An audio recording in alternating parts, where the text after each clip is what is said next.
पहला क्वेश्चन है जी, pick the odd one out against the चार में से तीन ऑप्शन ऐसे हैं जो आपस में रिलेटेड हैं, एक ऑप्शन अलग सा है, वो ढूंढ के बताना है कौन सा है।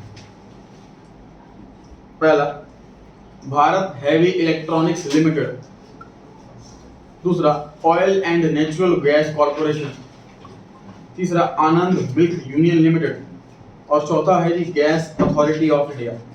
कुछ थोड़ा सा अकाउंट से तो नहीं है, जनरल नॉलेज से आपकी। जो सी ऑप्शन के अलावा बाकी कंपनियां हैं ना, वो गवर्नमेंट कंपनी। गवर्नमेंट कंपनी किसे कहते हैं सर? 51% से ज्यादा शेयर अगर गवर्नमेंट का होता है तो वो गवर्नमेंट कंपनी कहलाती है। तो ए, बी और डी ये तीन ऑप्शंस गवर्नमेंट कंपनी के हैं और सी और ऑप्शन प्राइवेट कंपनी का। तो आगे लिख लीजिए, आप लोग ध्यान रहेगा। ऑप्शन ए, बी और डी जो है वो गवर्नमेंट कंपनी है, ऑप्शन सी जो है ये प्राइवेट कंपनी। सर ऐसा क्वेश्चन आएगा पेपर में? नहीं आना चाहिए। आज शाम को आपका टेस्ट है चैप्टर 3 और 4 का, व्हाट्सएप पे इन्फॉर्म कर दिया गया था।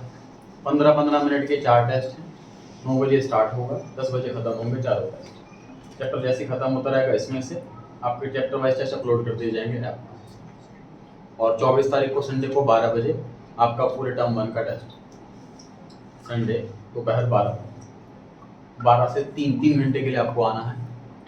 1.5 घंटा होगा टेस्ट कंप्लीट करने के लिए और बाकी का 1.5 घंटा वो जो आपकी मिस्टेक्स होंगी उनको डिस्कस करने के लिए। मिस्टेक्स इंडिविजुअली डिस्कस की जाएंगी, जो आपकी मिस्टेक है वो आपसे डिस्कस की जाएगी, ग्रुप वाइज डिस्कशन नहीं होगा, एंड टू एंड चेक करके दिया जाएगा। तो 12 से 3 इस संडे। अभी जो मैं प्लान कर रहा हूँ, ये प्लान कर रहा हूँ कि एक संडे छोड़ करके एक संडे टेस्ट रखूँ आपका, जैसे 24 तारीख को रख लिया, फिर अगला संडे छोड़कर उससे अगले संडे को रख लिया, ताकि 2 हफ्ते में आपकी सारी जो वीकनेस आपको दिख रही है। मेरे ऑब्जेक्टिव टेस्ट का पर्पस था यही है सर, कि आपके जिन चैप्टर्स के अंदर क्वेश्चंस गलत हुए कुछ आपको माइंड में फिट हो जाए कि चैप्टर मेरे वीक हैं, कुछ चैप्टर मुझे दोबारा वर्क करना है, दोबारा क्वेश्चन सॉल्व करने हैं, दोबारा रिकॉर्डिंग देखनी है और अपना बेस्ट करना है उस चैप्टर के लिए, ताकि नेक्स्ट टाइम वो मिस्टेक ना हो। क्लासेस में ये नोट्स चलेंगे, जो सारे इंपॉर्टेंट के जो टॉप के इंपॉर्टेंट क्वेश्चन हैं इसके अंदर हर एक चैप्टर के चलते रहेंगे। चैप्टर वाइज टेस्ट चलता रहेगा, चैप्टर वाइज रिवीजन चलता रहेगा और फुल कोर्स के टेस्ट भी चलते रहेंगे। क्या सब्जेक्टिव होगा पेपर? ये एमसीक्यू ऑब्जेक्टिव होगा, पेपर ऑब्जेक्टिव वाला तो ऑब्जेक्टिव होगा। किसी के स्कूल में अगर सब्जेक्टिव पेपर आ रहा है तो वो मुझे आकर के सब्जेक्टिव टेस्ट दे सकता है। जिस चैप्टर का आप बोलोगे मैं उस चैप्टर का टेस्ट लूंगा, जिस डे पर आप बोलोगे मैं उस डे पर टेस्ट लूंगा। यहाँ पर क्योंकि ना के बराबर इक्का दुक्का स्कूल ही ऐसा है जहाँ पर सब्जेक्टिव आ रहा है, इसलिए मैं उसको प्रॉपर स्केड्यूल में नहीं रख रहा सब्जेक्टिव टेस्ट को। लेकिन आपके पास पूरी अथॉरिटी है, अपने स्कूल के टेस्ट से 1 या 2 दिन पहले आप सब्जेक्टिव टेस्ट आकर के दे दीजिए, मैं हैंड टू हैंड चेक करके सारी मिस्टेक्स वगैरह भी बताऊंगा। चलिए क्वेश्चन नंबर 2 पर आगे जी, pick the odd one out, चारों में से जो अलग सा है वो ढूंढे और पता लगाएं। कंप्यूटर और गुडविल और पेटेंट्स और ट्रेडमार्क्स। सर बी, सी और डी जो 3 ऑप्शन है ये इंटेंजिबल एसेट्स हैं और ए ऑप्शन जो है वो टेंजिबल एसेट है। मुझे सी और डी में फर्क बताएं। सर पेटेंट्स होता जो हमने खरीद लिया उससे हम और कोई प्रिंट नहीं कर सकता आगे, और सर ट्रेडमार्क होता तो हमारे से मार्केट ट्रेडिंग का। नहीं समझ आया, और को ट्राई कीजिए। सी और डी ऑप्शन फर्क बताएं।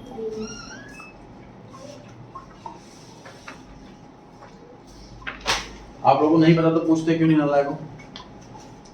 चैप्टर 2 जब पढ़ाया गया था उस टाइम तो बताया गया था, बट फिर भी आप भूल गए, आपको नहीं ध्यान। पूछेगा कौन? डॉट पूछने का काम भी मेरा, बताने का काम भी मेरा। पेटेंट सर टेक्नोलॉजी के लिए होता है और ट्रेडमार्क ब्रांड नेम के लिए होता है। एसेट तभी बनती है जब परचेज की जाती है, समझे इस चीज को। अगर मैं कोई इंजीनियर हूं और मैंने कोई टेक्नोलॉजी इन्वेंट करी है और उसको अपने नाम पर रजिस्टर्ड करवा ली तो मेरे लिए एसेट वगैरह कुछ नहीं है, अपने बुक्स में दिखाऊंगा ही नहीं इसको, क्योंकि एसेट तो उसे कहते हैं जो खरीदी जाए, जिसकी कॉस्ट हो। अगर कोई बड़ी कंपनी मुझसे खरीद लेती है वो डिजाइन, वो टेक्नोलॉजी, और मैं सपोज लेता हूँ उसके अंदर कोई लमसम अमाउंट, सपोज 1 करोड़ रुपए ले लिया और ये डिजाइन मैंने उस कंपनी को बेच दिया, तो कंपनी रिकॉर्ड करेगी इसको patent account debit to cash account बन करो, उसके लिए एसेट बनते हैं। पेटेंट्स डिजाइनिंग के लिए होते हैं, टेक्नोलॉजी के लिए होते हैं, ठीक है। और आते हैं। ट्रेडमार्क पर, ट्रेडमार्क होता है ब्रांड नेम के लिए। मैंने अपनी कंपनी का कोई नाम खोला है नया और मैं चाहता हूँ कि मेरा नाम, मुझे लग रहा है कि मेरा नाम अच्छा चलेगा और लोग मेरे नाम को कॉपी ना कर लें, इसलिए मैंने फिर उसको रजिस्टर्ड करवा लिया। जब रजिस्टर्ड करवाते हैं, अप्लाई करते हैं, तो अपने नाम के ऊपर TM लिख सकते हैं छोटा छोटा। जब वो नाम रजिस्टर्ड हो जाता है तो उसके ऊपर फिर R लिखते हैं सर्कल के अंदर। कभी कभी T आपने लिखा होगा अपने TM, कभी कभी R लिखा होगा। TM का मतलब है कि इस पर्सन ने अप्लाई कर रखा है, अभी तक रजिस्टर्ड हुआ नहीं है इसके नाम पर, और R दिखे तो रजिस्टर्ड हो गया इसके नाम पर। अगेन सर मैं अपने ही इंस्टीट्यूट को रजिस्टर्ड करवा लेता हूँ तो मेरे लिए कोई एसेट नहीं है, मैं अपनी बुक्स में नहीं लिखूंगा। लेकिन मैं अगर किसी और कंपनी को खरीद रहा हूँ और उनके ओनर को मैं कहता हूँ कि ट्रेडमार्क ये वाला मुझे बेच दो, और मैं उसको पेमेंट दे रहा हूँ, तो मेरे लिए एसेट बनेगी ट्रेडमार्क का।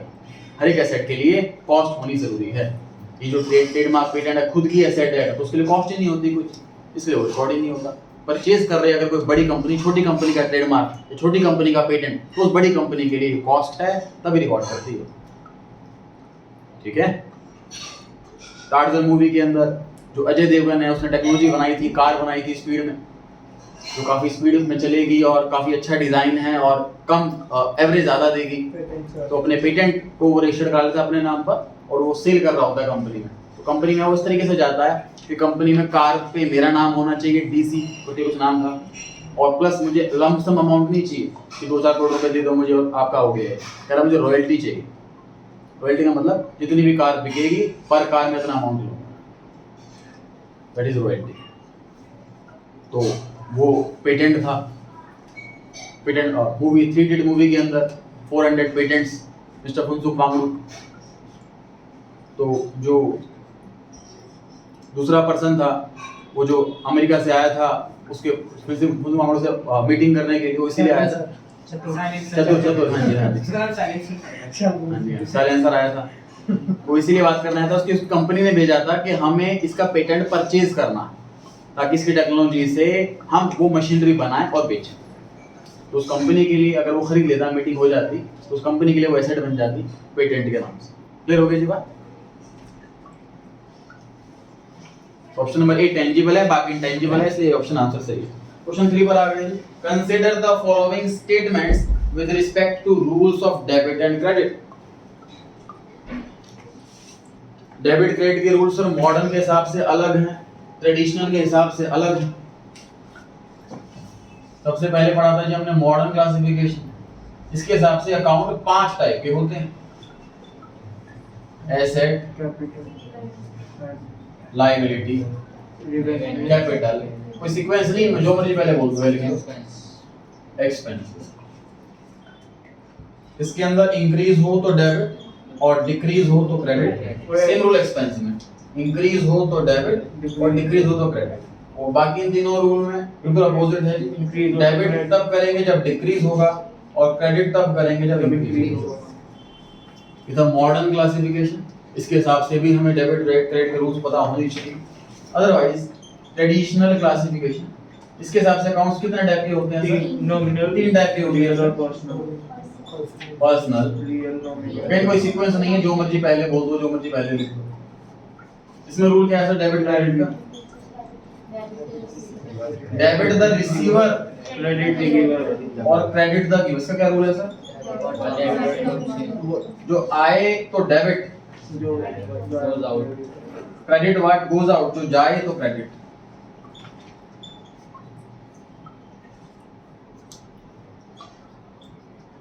नॉमिनल का रूल क्या सर? डेबिट एक्सपेंस और लॉस, क्रेडिट और इनकम, क्रेडिट इनकम्स और गेन्स। चैप्टर पढ़ाया जा चुका है आपको, बाकी नोट्स में भी लिखा हुआ है सारी चीजें। एग्जांपल देखते हैं सर कैसे कैसे रूल लगाना है। सर रेंट पे कर रहे हैं अगर हम, तो रेंट इंक्रीज हो रहा है कि डिक्रीज हो रहा है? इंक्रीज हो रहा है। तो सुनने में ऐसा लगता है सर पे तो कर दिया डिक्रीज हो गया, लेकिन रियलिटी में इंक्रीज हो रहा होता। कोई चीज पे करने से कम नहीं हो जाती। तो मैं कहता हूं मान लीजिए कि शॉपिंग करके आया हूं 5000 रुपए की और पैसे दे दिए मैंने मॉल वाले को, तो एक्सपेंस घट गया क्या मेरा? पैसे दे दिए मैंने, कब बढ़ा है ना? समझ आ रही है बात? क्योंकि रेंट पिछले महीने तक जितना पे कर चुका हूं वो एक्सपेंस मेरा ऑलरेडी रिकॉर्ड हो चुका है, इसमें मैंने कहा और रेंट पे कर दिया और एक्सपेंस हो गया, तो एक्सपेंस पे करने से कम नहीं होता, बढ़ता है। ठीक है, रेंट पे करा तो रेंट एक्सपेंस इंक्रीज डेबिट, इसलिए रेंट अकाउंट डेबिट होगा। ये मॉडर्न के हिसाब से, ट्रेडिशनल के हिसाब से एक्सपेंस दिखे तुरंत डेबिट कर दो, इंक्रीज डिक्रीज देखो ही मत। तो राम को गुड्स बेचे मैंने, तो राम डेटर है, उधार बेचे, राम डेटर, डेटर एसेट है, एसेट इंक्रीज हो रही है, एसेट इंक्रीज हो रही है इसलिए डेबिट करेंगे। इसके हिसाब से देख लो, तो राम एक पर्सन है, डेबिट द रिसीवर, मैंने राम को गुड्स बेचे हैं तो राम रिसीव कर रहा है गुड्स, राम रिसीवर है, डेबिट द रिसीवर। तो सेम क्वेश्चन को हम दोनों तरीकों से सॉल्व कर सकते हैं, पहले सिर्फ ट्रेडिशनल था अब मॉडर्न भी है, दोनों ही तरीके से। फ्यूचर में क्वेश्चन सॉल्व करने की बात करोगे तो आपका 90% यही काम आएगा, लेकिन 11th क्लास में एज अ थ्योरी क्वेश्चन कोई सा भी आ सकता है, तो दोनों पता होने चाहिए बहुत अच्छे से। तो क्वेश्चन में ये पूछा हुआ है कि बताइए कौन सा डेबिट क्रेडिट का रूल सही है। पहला ऑप्शन लिखा हुआ है debit what comes in, credit what goes out. इसके आगे लिखो किसका रूल है, रियल अकाउंट। लिख लीजिए आगे रियल अकाउंट, जितनी ज्यादा लिखोगे उतना ज्यादा याद रहेगी चीजें, ये रियल अकाउंट का रूल है। बी ऑप्शन में लिखा है debit the receiver credit the giver, ये पर्सनल अकाउंट का रूल है, आगे लिख लीजिए personal account.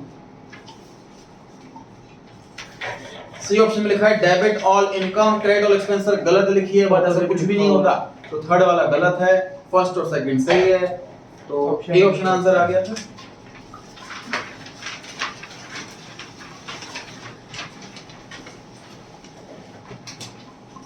Fourth question. Consider the following statements with regard to the accounting treatment of various accounts. पढ़ते हैं जी पहला, increase in asset is debited, सही लिखा है, और decrease of asset तो credit होगा, सही लिखा है। Second point, expense अगर increase होंगे तो debit होगा, और expense decrease होंगे तो credit होगा, सही लिखा है। Liability increase होगी तो credit होगी, सही लिखा है, और डिक्रीज होगी तो डेबिट होगी, सही लिखा है। कैपिटल इंक्रीज होगी तो क्रेडिट, कैपिटल इंक्रीज होगी तो क्रेडिट, और डिक्रीज होगी तो डेबिट, सब कुछ ही सही है इसमें, तो डी ऑप्शन से सारे सही है, और सारे के सारे ये मॉडर्न के हिसाब से, मॉडर्न क्लास के हिसाब से, है ना। क्वेश्चन नंबर 5 पर आ गए। What is the slip called which is filled when depositing a check or cash in bank account। जब बैंक में हम कैश या चेक डिपॉजिट करते हैं तो हमें बैंक से एक स्लिप मिलती है, इसका नाम है पे इन स्लिप। दो पार्ट के अंदर होती है सर, इसमें हम डिटेल्स डालते हैं सारी, क्या मान लो कैश जमा कर रहा हूँ तो कितना कैश है, टोटल अमाउंट वर्ड्स में भी और लैंग्वेज में भी और नंबर्स में भी, कितने नोट कौन कौन से हैं, 2000 के कितने नोट, 500 के नोट, ये भी लिखना होता है उसके अंदर। नाम, अकाउंट नंबर, सेविंग अकाउंट है, करंट अकाउंट है, डेट, साइन, मोबाइल नंबर, सारी लिखी जाएंगी। इस पर्ची में भी, इस पर्ची में भी जब मैं जमा करूंगा तो बैंक दोनों पर स्टैंप लगाएगा, बड़े वाली पर्ची अपने पास रख लेगा, छोटे वाली पर्ची मेरे को वापस कर देगा, मेरी श्योरिटी के लिए, मेरी तसल्ली के लिए। कल को मैंने पैसे जमा करे अकाउंट में नहीं दिख रहे, मेरे पास प्रूफ होना चाहिए कि मैंने जमा करे। ये चेक के साथ भी सेम केस है और कैश के साथ भी सेम केस है। ऑप्शन नंबर जो बी है पे इन स्लिप, ये तब इस्तेमाल की जाती है जब बैंक में हम कैश या चेक जमा करते हैं। ऑप्शन नंबर जो सी है कैश मेमो, ये क्या है? सर उस पे गुड्स को जैसे हमने किसी को गुड्स बेचे हैं कैश पे तो कैश मेमो देंगे इसको। कैश मेमो और एक जो नॉर्मल बिल होता है, जो नॉर्मल बिल हमेशा क्या समझ में आता है कि मैं दुकान से अगर कोई चीज़ खरीदता हूँ तो मुझे एक बिल मिलता है, उसमें लिखा होता है कि मैंने खरीदा है, ये आइटम खरीदी है, इस रेट से खरीदी है, इतना टैक्स है, टोटल अमाउंट इतना है, ये सारी चीज़ें लिखी होती हैं। उस नॉर्मल को हम बिल समझते हैं, लेकिन बिल भी दो टाइप के होते हैं sir, bill invoice, cash memo, invoice.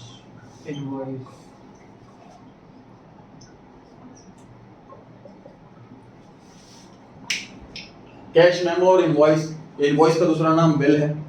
ये सब हमें इतनी नहीं पता होती बात है, क्योंकि जो सर हम रिटेलर से खरीदते हैं, रिटेलर की सारी सेल कैश की होती है और पक्का बिल भी नहीं रखते, क्योंकि छोटे दुकानदार होते हैं वो। यहाँ बड़े दुकानदार होते हैं, होलसेलर, मैन्युफैक्चरर, वो पक्के बिल रखते हैं। तो उनके पास दो बिल बुक होती है, दो टाइप की बिल बुक होती है।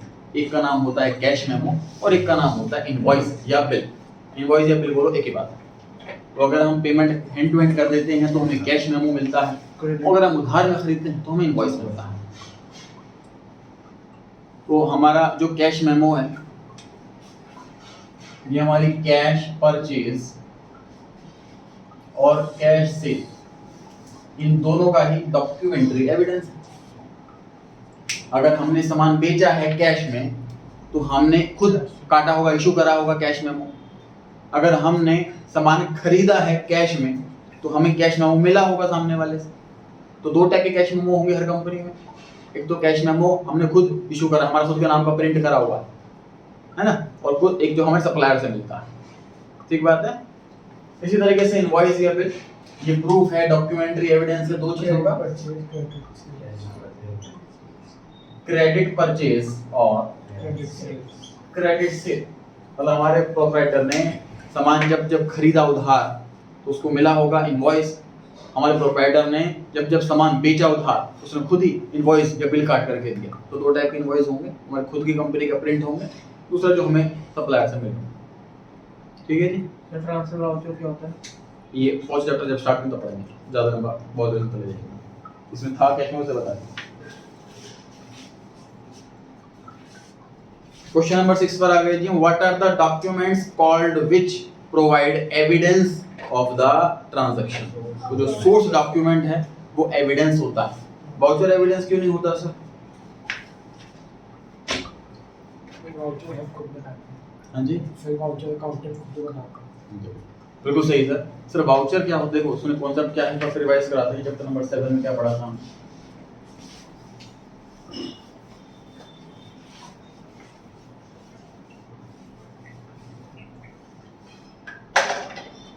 जो भूल भाल गए हैं, रिवाइज नहीं करा हुआ या फर्स्ट टाइम पढ़ रहे हैं तो इसकी रिकॉर्डिंग जरूर देखें। Chapter number 7 source voucher, accounting voucher, फिर रिकॉर्डिंग। बोलो सो स्टेप्स हैं ये, क्या समझ लो?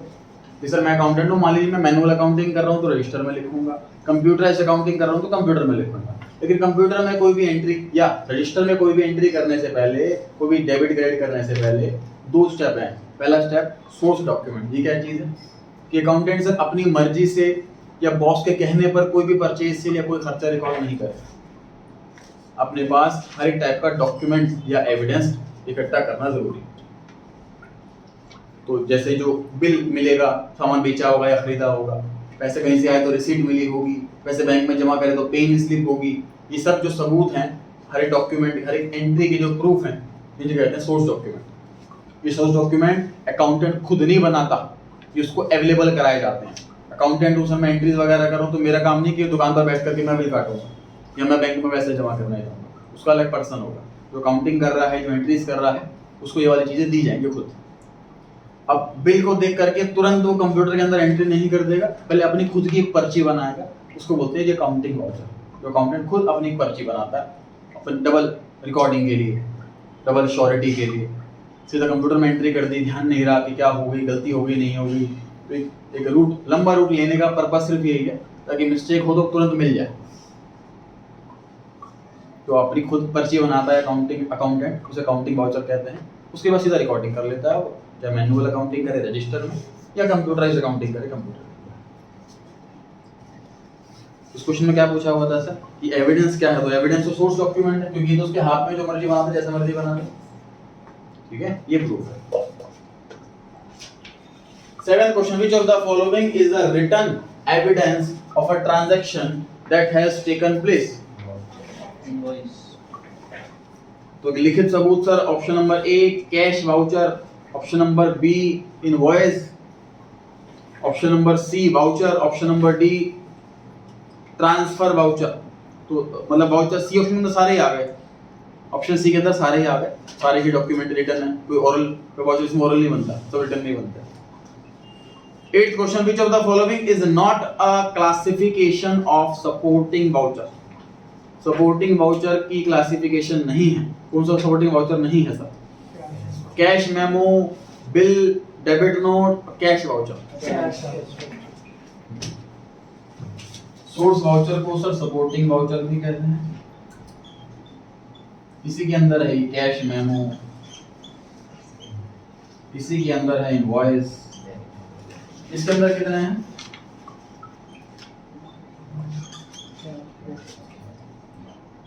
एक कैश वाउचर, एक non cash voucher. Non cash voucher का दूसरा नाम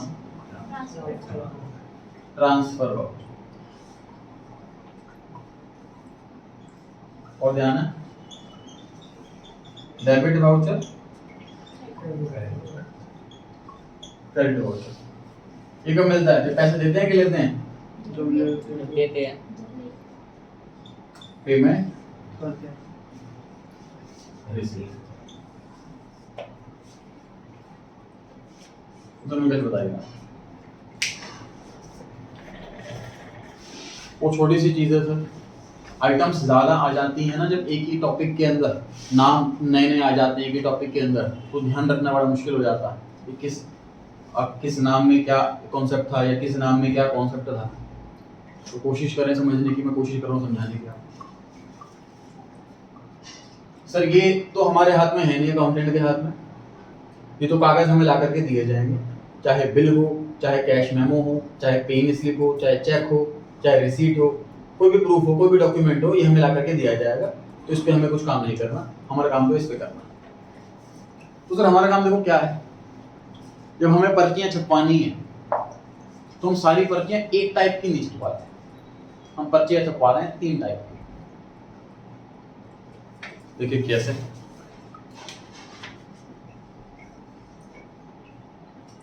डेबिट, क्रेडिट।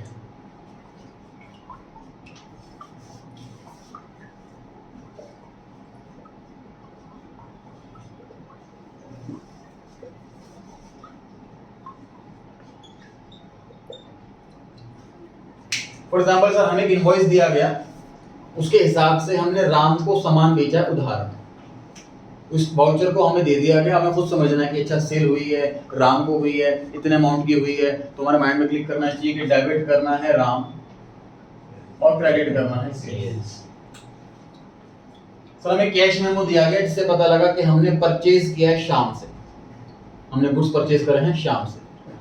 तो वाउचर देख करके समझ आना चाहिए कि परचेज एक्सपेंस होता है, परचेज अकाउंट डेबिट होगा और कैश अकाउंट क्रेडिट, क्योंकि पेमेंट कर दिया हमने हैंड टू हैंड। पेमेंट तो कर देना hand to hand, cash memo तभी तो मतलब है इसका। तो नाम नहीं लिखेंगे शाम का, ठीक है नहीं। अब देखो ध्यान से कि कैश की ट्रांजैक्शन ऐसी ट्रांजैक्शन है जो बहुत ज्यादा होती है, बार बार पैसे आ रहे हैं, बार बार पैसे जा रहे हैं। तो अकाउंटेंट को समझ लो इसमें आलस आता है कि बार बार कैश लिखना पड़ता है, बार बार कैश लिखना पड़ता है। तो क्या करता है, वो एक ऐसी पर्ची छपवाता है जिसमें क्रेडिट का ऑप्शन है, बार बार कैश लिखना ही ना पड़े। तो एक ऐसी पर्ची छपवाई जिसमें सिर्फ डेबिट का ही ऑप्शन है, क्रेडिट का ऑप्शन है ही नहीं उस पर्ची के अंदर। तो ये पर्ची उन्हीं ट्रांजैक्शन के लिए है जिसमें पैसे जा रहे हैं, क्योंकि पैसे जा रहे हैं तो पता है क्रेडिट तो कैश ही होना है, डेबिट क्या होना है ये अलग अलग बात आएगी। कभी राम को पैसे दे रहे हैं तो राम डेबिट, रेंट दे रहे हैं तो रेंट डेबिट, और सैलरी दे रहे हैं तो सैलरी डेबिट। तो डेबिट वाला अलग अलग होता रहेगा, लेकिन पेमेंट कर रहे हैं तो क्रेडिट तो कैश ही होगा। इसलिए हमने क्रेडिट वाला कॉलम छपवाया नहीं इस वाली पर्ची के अंदर, सिर्फ डेबिट वाली पर्ची छपवा ली। डेबिट वाली पर्ची, डेबिट वाली पर्ची कब बनती है, जब पेमेंट होती है। समझ आ रही बात? सर हमें कैश मेमो मिला, उससे पता लगा कि हमने गुड्स बेचे हैं मोहन को और पैसे आ गए हाथ की हाथ। तो पैसे आ गए हाथ की हाथ, कैश अकाउंट डेबिट, और हमने सेल करी, सेल्स अकाउंट क्रेडिट। तो ऐसी बार बार ट्रांजैक्शन होती रहती है जिसमें पैसा आता रहता है बार बार। तो हम क्या करते हैं, पर्ची छपवाते हैं ऐसी जिसमें सिर्फ क्रेडिट वाला कॉलम होता है, क्योंकि हमें पता है डेबिट तो कैश ही होना है। अगर पैसा आ रहा है, बहुत सा ट्रांजैक्शन एक दिन के अंदर मान लीजिए 30 ट्रांजैक्शन ऐसी है जिसमें पैसा मिल रहा है, तो बार बार कैश क्यों लिखूं, 30 बार कैश अकाउंट डेबिट क्यों लिखूं। मैंने क्रेडिट वाली पर्ची छपवा ली, पैसा कहां से आ रहा है वो लिखूंगा बस, सेल से आ रहा है, मोन से आ रहा है, कमीशन से आ रहा है। क्रेडिट वाली पर्ची जब पैसा आ रहा होता तब। सिंपल सी बात है, डेबिट क्रेडिट की पर्ची तभी बनती है जब हमें कैश वाला कॉलम कम करना हो। तो कैश वाला अगर कॉलम कम कर रहे हैं, तो डेबिट में कुछ और आएगा, क्रेडिट में कैश आता, वो हमने गायब कर दिया, तो डेबिट वाले आइटम लिख रहे हैं। पैसा हम पेमेंट कर रहे हैं किसी को, तो भी डेबिट में कुछ और आ रहा होगा, सिर्फ क्रेडिट में कैश आ रहा होगा, वो हम मिसिंग कर रहे हैं। ठीक है जी। तो 3 टाइप की पर्चियां छपवाते हैं। कुछ ट्रांजैक्शन ऐसी भी होती है जिसमें कैश कहीं नहीं आ रहा, ना डेबिट में ना क्रेडिट में, इसकी तो पर्ची प्रॉपर बनेगी डेबिट क्रेडिट वाली, तो ये वाली पर्ची हो गई नॉन कैश, जिसमें कैश इन्वॉल्व नहीं है, जिसको ट्रांसफर वाउचर भी कहते हैं।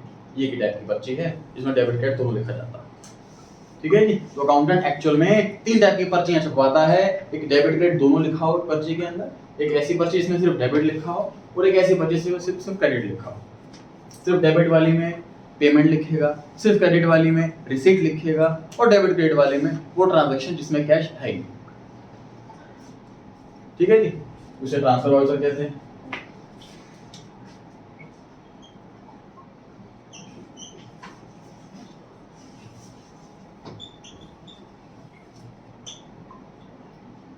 बताइए जी कौन सी पर्ची बनेगी? Cash debit voucher. 3 ऑप्शन है आपके पास, डेबिट वाउचर या क्रेडिट वाउचर या transfer voucher. Debit voucher. Debit voucher कब बनता है? जब पेमेंट होती है, पेमेंट ही तो हो रही है यहाँ पे, ठीक है, ध्यान रहेगा।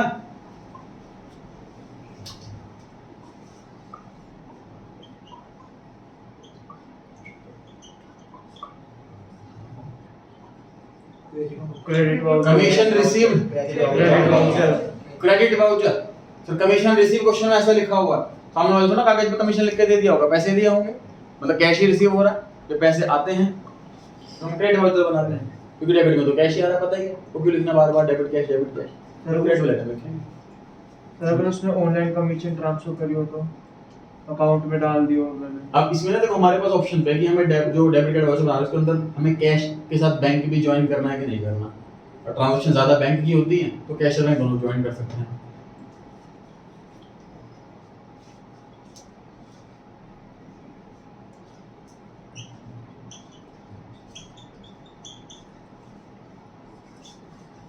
Goods sold to Ram for cash, credit voucher. Credit voucher. Credit voucher. Goods sold to Ram for cash, goods बेचे, पैसा हाथ की आ गया, रिसीट है, रिसीट के केस में क्रेडिट वाउचर बनता है। गुड्स बेचे उधार, ट्रांसफर वाउचर, इसका दूसरा नाम नॉन कैश वाउचर, ना पैसा आ रहा ना पैसा जा रहा, ध्यान रहेगा जी। अब क्वेश्चन नंबर 8 में मुझे बता दीजिए फटाफट से, इनमें से कौन सा सपोर्टिंग वाउचर नहीं है? सपोर्टिंग वाउचर मतलब सोर्स वाउचर। ऑप्शन नंबर जो सी है कैश वाउचर, ये सोर्स वाउचर नहीं है, ये काउंटिंग वाउचर है।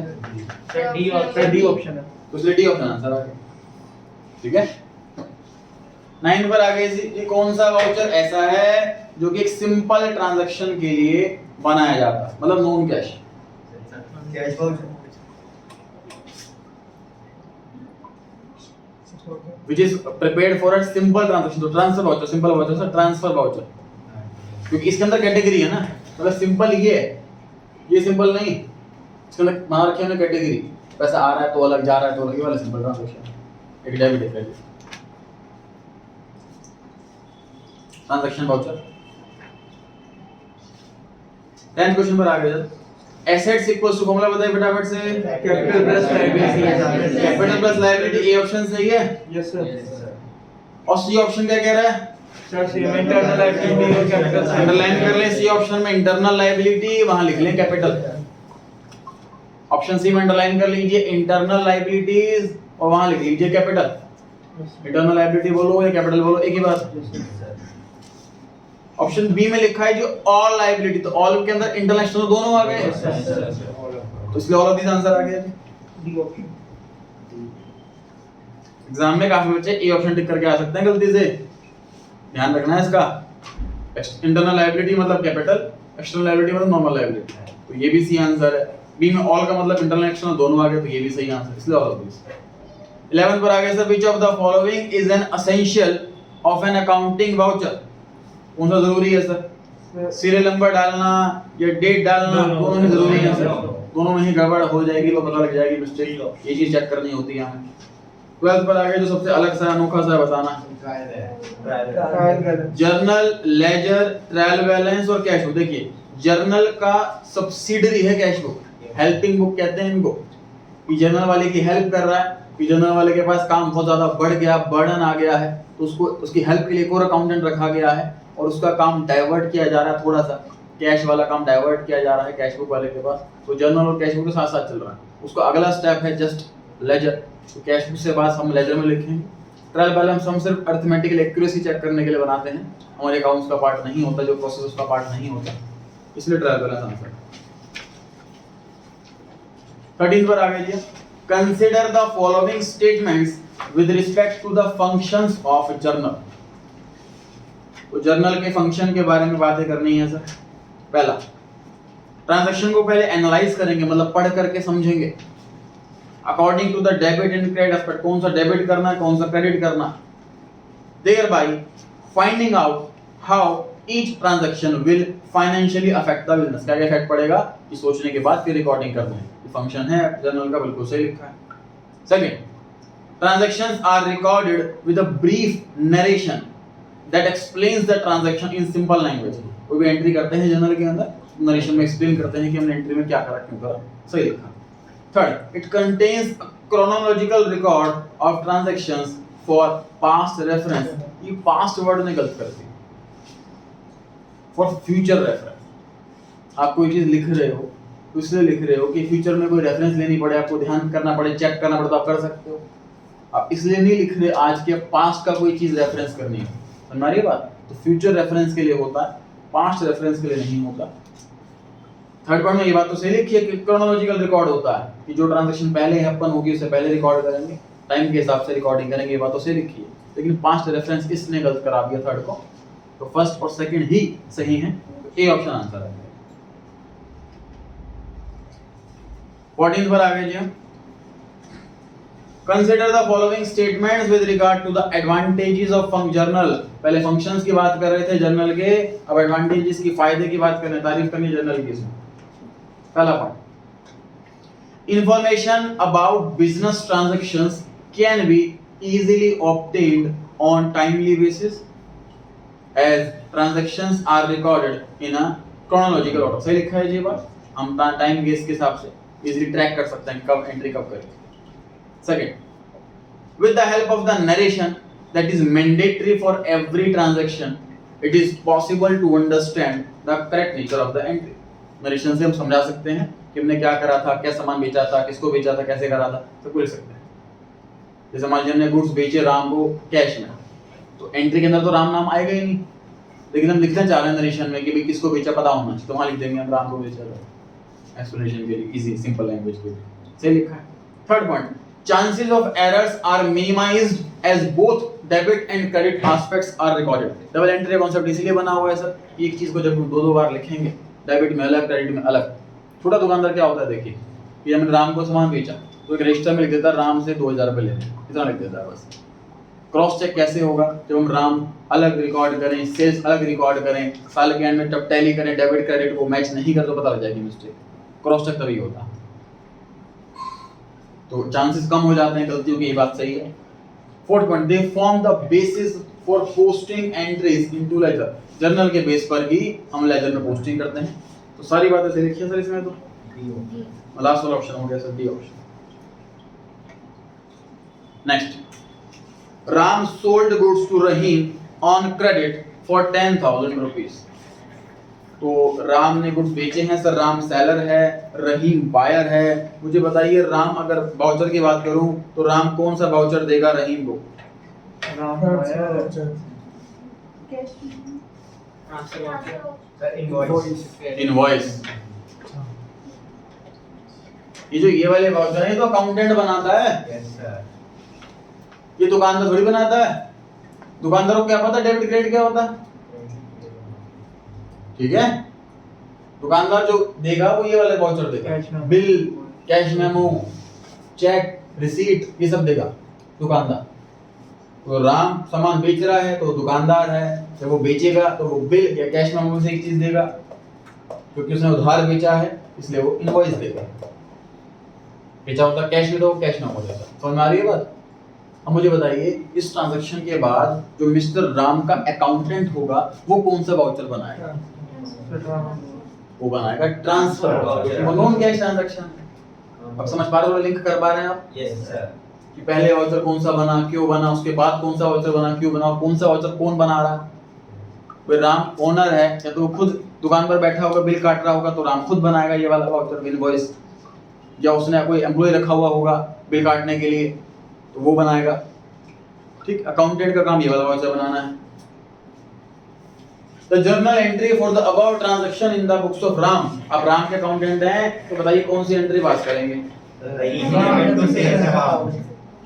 लास्ट वाला option yes sir. Rahim debit to sales account. Rahim debtor है, डेटर एसेट है, एसेट इंक्रीज हो रही है इसलिए डेबिट। सेल्स रेवेन्यू है, रेवेन्यू इंक्रीज हो रही है इसलिए क्रेडिट। ये था मॉडर्न। अब आते हैं एडिशनल पर। राम रिसीवर है, हमने उसे गुड्स बेचे तो वो रिसीव कर रहा है गुड्स, डेबिट द रिसीवर, इसलिए राम डेबिट, रहीम डेबिट हो रहा है। और सेल्स रेवेन्यू में सारी इनकम क्रेडिट होती है। ठीक है, ऑप्शन आंसर आ गया जी।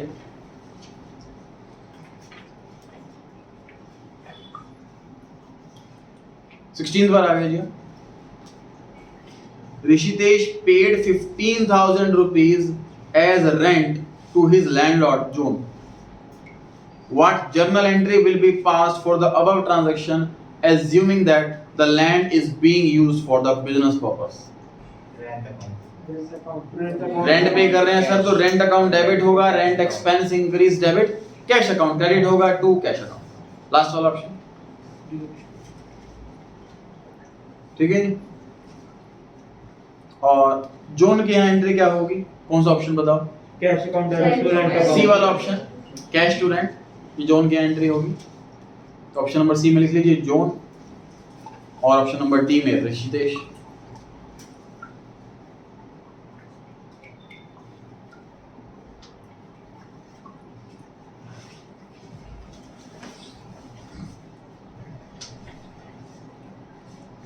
सेवनटीन्थ पर आ जाएंगे। Which of the following is a book of prime entry? Journal को प्राइम एंट्री का सबसे पहले यहाँ पर एंट्री होती है इसलिए क्योंकि 18 एक पुरानी मशीनरी हमने मनीष को बेच दी 56,000 रुपीस में,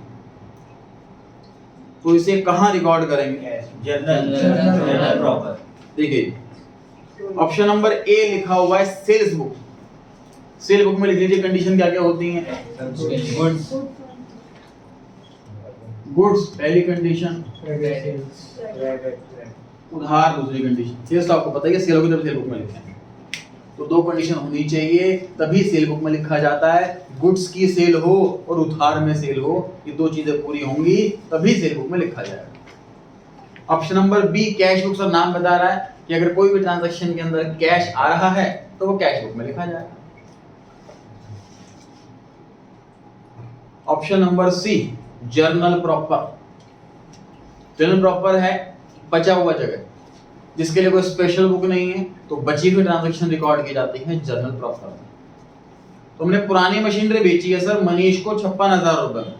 क्वेश्चन में नहीं लिखा कि पैसा आया कि नहीं आया, तो ऐसे केस में क्या करना होता है सर?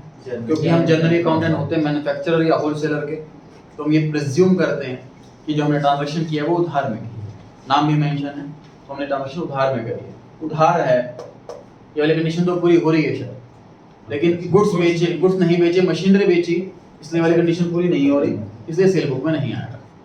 कैश में नहीं बेचा इसलिए कैश बुक में नहीं आया, तो बचा हुआ journal proper, option number C. 19 पर आ गई जी, for which of the following transaction journal proper will not be used. इनमें से कौन से ट्रांजैक्शन के लिए जर्नल प्रॉपर यूज नहीं होगा? तो आप लोगों को काम करना, आंसर नहीं देना, आप लोग क्या करो चार ऑप्शंस के आगे लिखो कि ये कहां रिकॉर्ड होगा, या तो परचेज बुक या सेल बुक या कहां रिकॉर्ड होगा, सबके आगे लिखो।